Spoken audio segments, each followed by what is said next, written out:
Hello, Mountain View Japanese. As we've said, less than 2 months ago, I went on a mission trip to India with a group called Karina. I see Lisa here, who I met during that trip.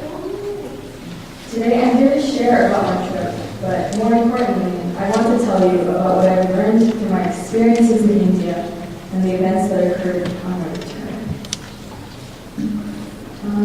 But before I do that, there are some things that you should know about me. Next slide, please.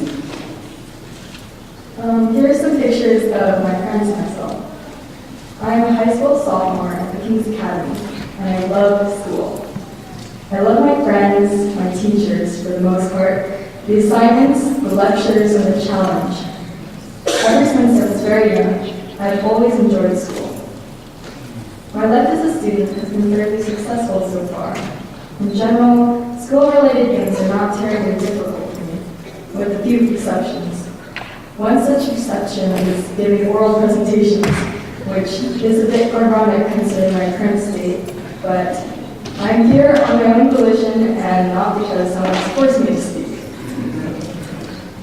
I've never really had to struggle in school, but this year I've encountered the most unique class, chemistry honors. Slide. For years I've heard horror stories about this class. Taught by the competent head of the science department, Dr. Jose, Chem Honors has brought erstwhile straight-A students to their knees. Students who have always received stellar grades suddenly receive C's. Going into his infamous class, I knew that it would be difficult. But deep down, my inner good student mindset told me, you must get an A. When my mom told me that to go to India, I had to miss the first 2 weeks of next semester, the first thing I worried about was chemistry. How will I survive when I get back after missing 2 weeks of chemistry lectures, I wondered. Once, a guy in my class missed just 1 week and ended up with a 20% on his test. I told my friends that I would miss 2 weeks next semester to go to India, and without fail, they asked me, how will you survive chem? I contemplated this question for a while and concluded that it would be impossible to maintain my grade. I finally worked up the courage to tell my teacher that I would miss the first 2 weeks of next semester. That's a problem, he told me. We will be studying thermodynamics then. Those 2 weeks are the hardest 2 weeks of the year and are foundational for the rest of chemistry. My heart sank. My mother, Auntie Grace, and Uncle Jeff all told me that I would learn more in India than I would at school. They also said that if I went to India, I would be blessed, so I wouldn't have to worry about school.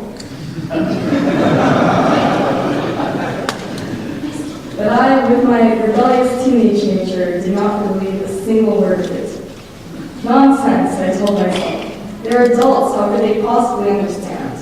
There's no way that I can learn more there than here. I will end up tired, confused, and behind everyone else. My grades will surely suffer. But despite this, I continued to work hard, and by the end of the semester, I was on the borderline between an A and an A-. At our schools, like many others, students must take final examinations for their classes at the end of each semester. On the day of my final exam for chemistry, I was nervous but excited. After taking the test, I left for the airport, knowing that I would leave my life for 2 weeks and go to India. Next slide. I did not want to carry my textbooks to India, so I took a picture of every page that I took with my iPad. There were 110 pages of text in total. Some teachers even gave me extra homework because I would be missing in-class work. My history teacher assigned a daily journal that I had to keep. This assignment actually took the most time to complete. In addition, Dr. Zay gave me an extensive list of homework assignments that I had to complete upon my return. While in India, I devoted most of my spare time to studying or doing homework. Although I may look like I'm studying in these pictures, do not be deceived. I'm actually sending emails and playing Fruit Ninja on the iPad. However, I am studying these. I understood history, math, English, and Spanish with these, but I could not digest the chemistry topics. I spent hours reading and rereading the pictures in my textbook, trying to make the material, but my effort was futile. I could only hope that my friends back home would understand the lectures, so they could help me when I got back. Much to my surprise, however, I had a fantastic time in India and learned so much. It's a completely different and beautiful world over there. Slide. Throughout our trip, I had the opportunity to experience the rich cultures in India. One memorable night, we went to a lively marketplace. The area was illuminated by lights from booths and strings. Colorful flags hung overhead, and the catchy sound of traditional music floated. My mom was able to haggle with the shopkeeper for some pashmina scarves, so we bought about 15 of them to distribute amongst our friends. Slide. After our shopping expedition, we got henna painted on our hands for some women. Henna is basically a dye that will leave a pattern when dried. Although the design was intricate, it was free-handed in about 5 minutes. Slide. Later, our group went out to buy some traditional Indian clothing. My sister and I both got saris, which are shown in the slide, and Punjabi, which is what I'm currently wearing. We were invited into the shopkeeper's house afterwards to meet their grandmother. Slide. They offered us tea and cookie, which were both very tasty, and there I discovered my love of chai tea. But because we were in one of the poorer areas in India, I was able to witness the great poverty that is a reality for many of the people there. Slide. This came as a shock to me, as I'm used to seeing everything that is modern and luxurious here in America. In school, you can hear about people who lack food and shelter. I've studied all about poverty in my world history class, but it only becomes real after you've seen it for yourself. It amazed me how people could survive with so little. Even more curious was the joy that the people had. Even though they were destitute, they lived day to day with smiles on their faces. Slide. So, what we did in India was we had a clinic in various villages. We went to a different village each day and had a clinic there with a pharmacy. Next slide. Here you can see some of our doctors attending to some of the patients there. And we have the pharmacy in the top right slide. We also had a VBS and education part for the people who are waiting in line and for their children. So we have my Uncle Jeffrey teaching the people about the importance of brushing your teeth. Slide. We also provided coloring pages for the children, and also the adults like to color as well. Slide. I really enjoyed playing games with the children. Their favorite seemed to be Duck Duck Goose. It was interesting to explain to them how the game worked, and their interpretation of it was, when you get it, then you get up, you start running, you have a running start instead of walking, and when you choose one person, you slap them as hard as you can on the head. And those kids are very fast. Even sometimes when I ran at my fastest speed, they still would catch me, even though they're like 4 or 5. So it's pretty amazing. Slide. This girl has a very special place in my heart. Well, we were at VBS one day. Uncle Jeff told me that there was a little girl who wanted to sit on my lap.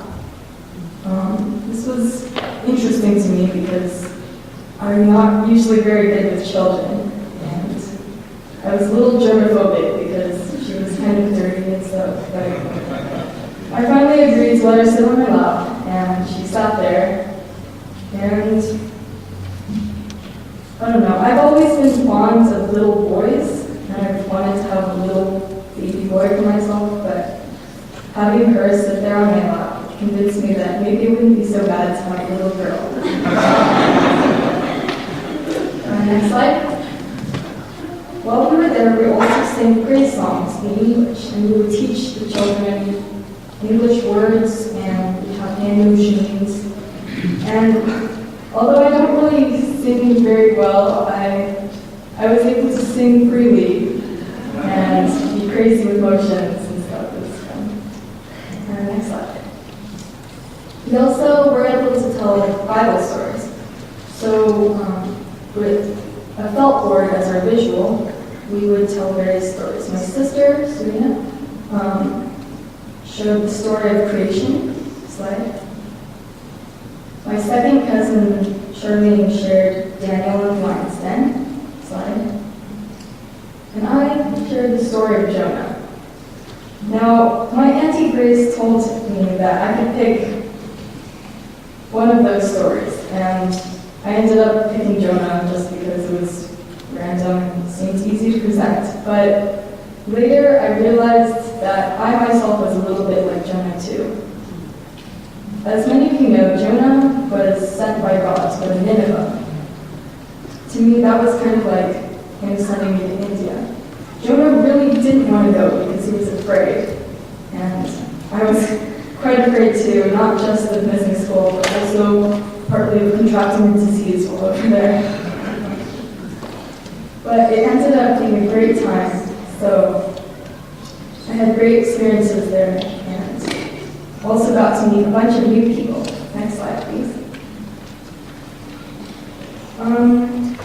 While we were not doing mission work, we stayed at this school, a Seventh-day Adventist school in the remote town of Kolkata in West Bengal. Slide. I met lots of great volunteers there. My sister was playing with leaves with a girl from a family from Australia, and it was the rest of our team there. Next slide. We also got to meet Mitchell, who was really a blessing. His jokes really warmed our hearts. Next slide. Near the end of my trip, I had the privilege of attending a class with students of the school, and I was assigned to go to an 11th grade science class. The kids there were friendlier than anyone I had met before, so although I was a year younger than them, they respected me and included me in conversation.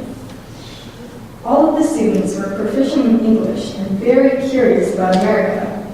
They asked me so many questions, and I, in turn, asked them questions of my own. From this experience, I learned about the Indian education system and the lifestyle of the student living in it. Because we were similar in age, I could connect to them despite our wildly different backgrounds. Students are students, no matter which country you're in. They feel the stress of academia as well. These kids go through a formidable-looking textbook, but it's written completely in English and cover biology, physics, and chemistry all in one day. I was astounded. As I looked through one girl's notes, I was happy to see that I recognized some of the chemistry topics. Slide. 3 girls, Anamika, Barbara, and Florence, gave me a tour of the campus. From the computer room to the cafeteria to their hostel or dormitory, they walked me about, insisting that I spent time with them. We talked about our lives, our homes, and schools, and enjoyed noting the similarities and differences. This is how I ended up spending a half day with the students in comparison to the 1 hour that I had originally planned. This day ended up being my favorite day of the entire trip. Out of all the things I saw in India, the most interesting observation I made was actually one about me. This occurred 2 days after my day with the 11th graders, the day of my departure from India. When the time came for me to bid farewell to my new friends, it was almost unbearable. Although I'm generally unemotional, I was on the verge of crying. These girls whom I had known for mere hours suddenly meant so much to me. I had no idea that I'd become attached to people so quickly, and this greatly puzzled me. These girls were different than anyone I had previously met. Like many of the people in India, they showed me a very unique and earnest sort of love. Their open friendliness really touched my heart and gave me a feel for how I should treat people. And so I confess that my mom, Auntie Grace, and Uncle Jeff were right. I learned a great deal in India, but this is not the end of my story. Upon my return home, I encountered my old nemesis, chemistry. Don't get me wrong, I love chemistry most of the time. When I got back to school, Dr. Zay noticed me and asked, "How are you?" I answered with a sheepish, "Not good." "I can tell," he replied.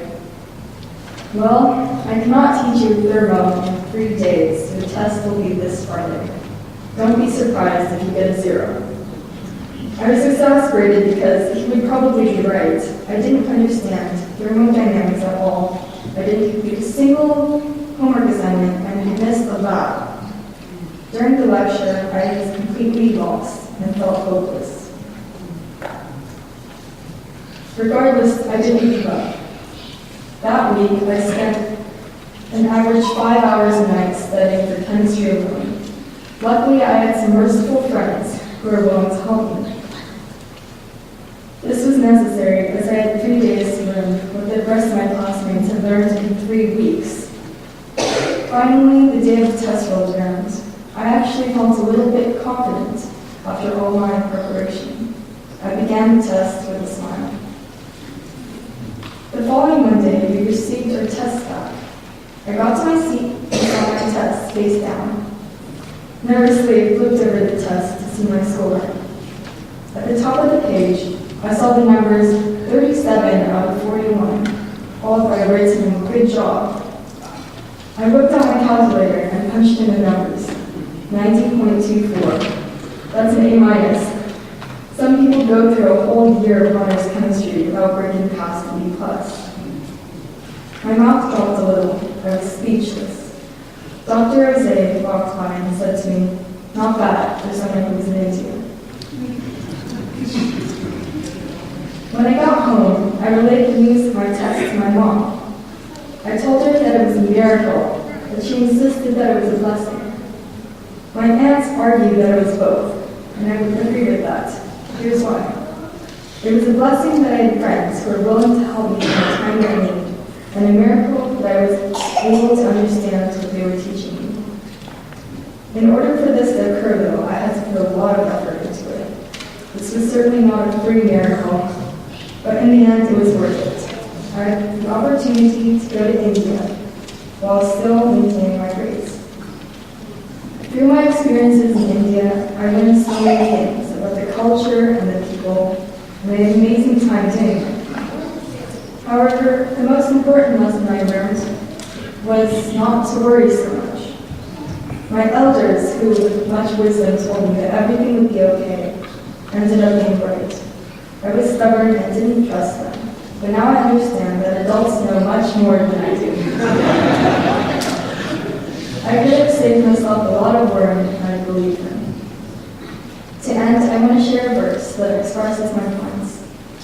Matthew 6:25-26 reads, "Therefore I tell you, do not worry about your life, what you will eat or drink, or about your body, what you will wear. Is not life more than food, and the body more than clothes? Look at the birds of the air. They do not sow or reap or store away in farms, and yet your heavenly Father feeds them. Are you not much more valuable than they?" To me, the message of this passage is sometimes hard to accept. As a young person in our society, I'm often stressed about education and even my future beyond school. But my mission trip to India has helped me to understand that things will be okay. If you devote your time to blessing others, you in turn will be blessed. I hope that all of you listening today may take this to heart and live your life with a little less stress. Thank you.